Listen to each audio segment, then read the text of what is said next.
Hey there, heading out to film my good friend's art collection and garden. It's my first remote filming, so I'm looking forward to it. I love this drive across the Chesapeake Bay on the Chesapeake Bay Bridge Tunnel. It always feels like I'm heading towards something peaceful and full of history and stories.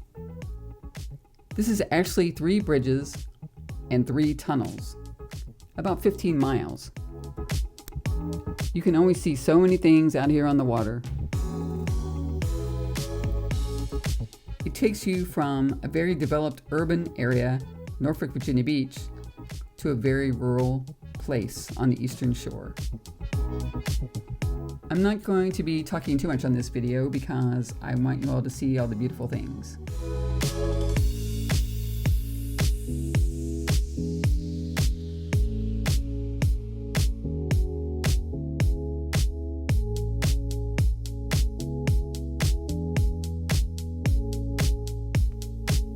So here's the driveway.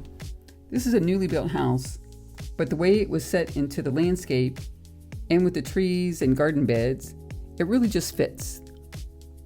This home was built for creativity and it's layered with so many interesting things. Every corner seems to tell a story of their life and travel.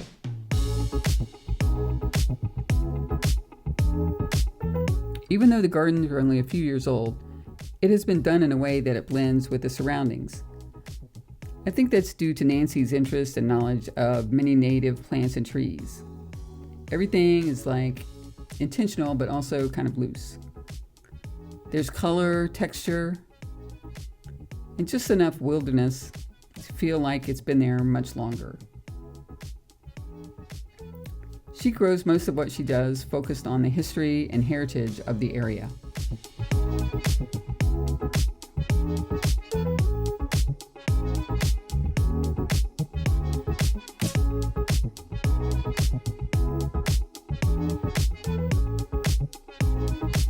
At the entry, I love the orange doors and the sunken garden. It's covered, so it's a great place for shade plants.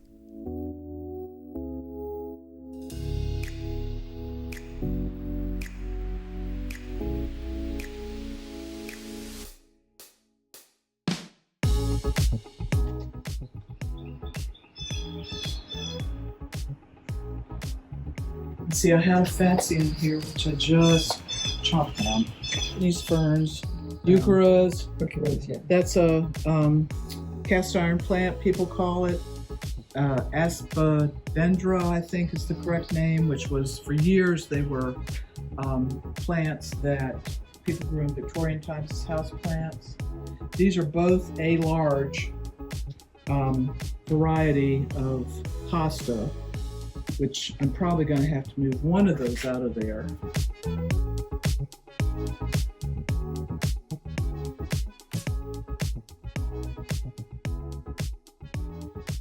Back in that corner, I have a Fire Island hosta, which there's a long story behind that one, but I've had that plant for many, many, many years, and it's kind of traveled with me to lots of different places. And it's got that chartreusey kind of leaf on it. And I have rocks under here that this time of year, big rocks that came from my property up in the valley. I love succulents. Same. I have a whole collection in my house of succulents too, like that.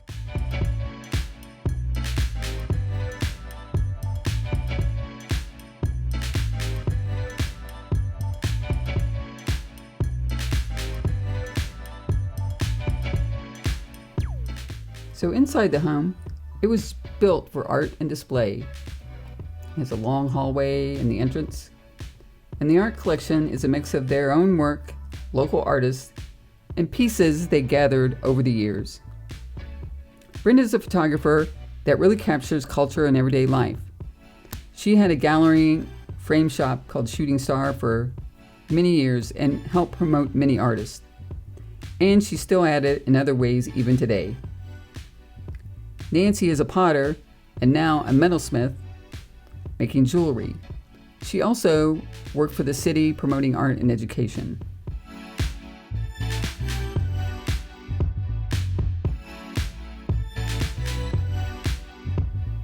I'd like to see all these displays of all kinds of items.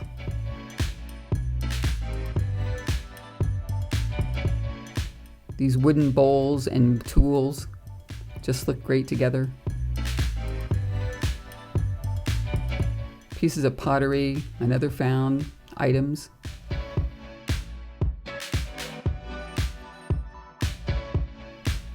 And these beautiful baskets.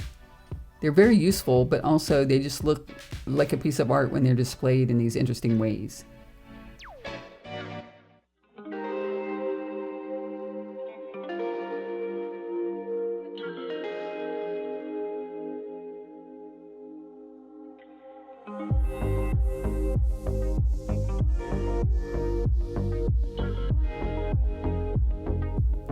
These carved wooden birds look right at home in this area, always surrounded by water.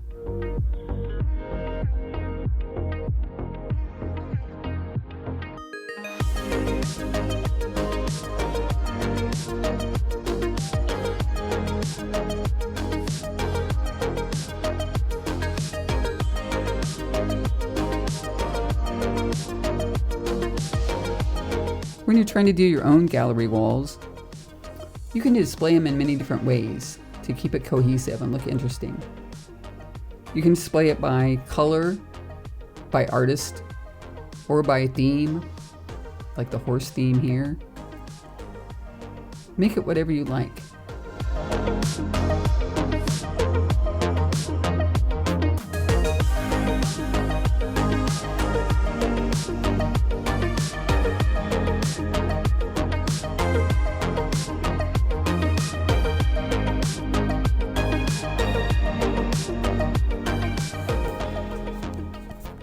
I really like this wooden trough with metal legs that's been turned into a table.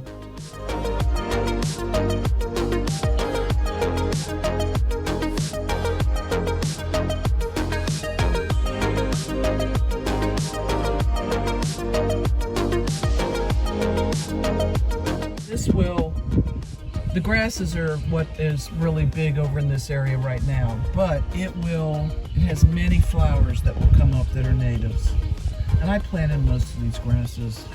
See, I cut that trail and I cut this year because she wanted some of this stuff cut, which I understand. Yeah, that's like me. I like it a little more. Well, I have such a small space too that I want to put other plants in there, so I just cut it back. I tried it in one little section. You don't get a dynamic of it like you do either, because I just had, 4x4 section. Well, and this is pretty tame right now. I had some really beautiful grasses earlier, and we'll go around and look at some of those. And I've got to get some more of this dog fennel out of here because it does spread. But I was looking for a red bud anyway, and then it was like, oh my God, I can't believe they have one of these. And like I said, the owner was he couldn't believe it that I found one.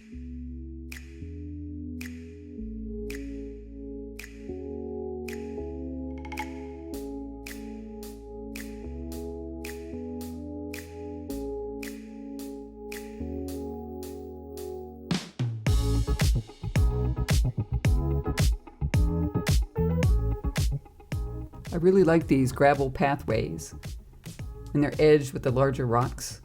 That's something I'm working on in my own garden.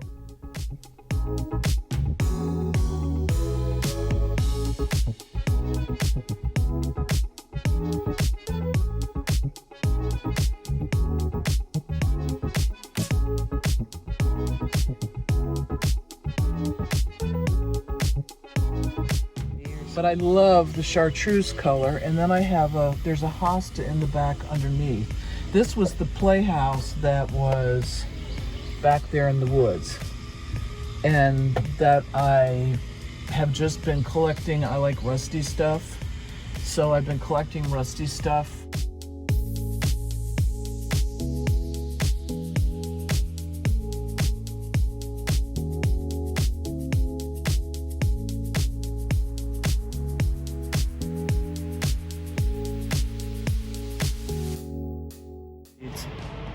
but somebody asked me if it was purple, and I was like, no, I think it's a very dark red. Yeah, it does have a reddish But tint. I don't know. The sun Yeah, you can shining see on that it. in the sun. Looks like the sea through I mean, this is here, just left it here because of the pollinators. We get, lots of, they'll all get eaten up by all the little guys. I try to do as much monarch planting as I can.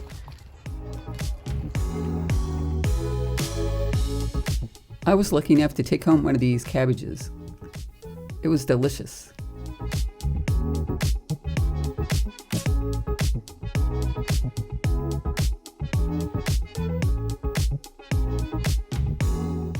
It's always so nice to visit old friends.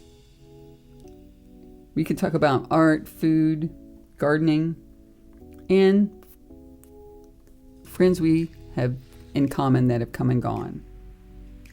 Thanks for coming on this little tour. I hope you enjoyed it. I hope it gave you some inspiration. What tips do you have for using art and antiques in your home and garden? Grab a copy of my Forever Creating magazine for more inspiration. The links are below in the comments. Talk soon. Bye.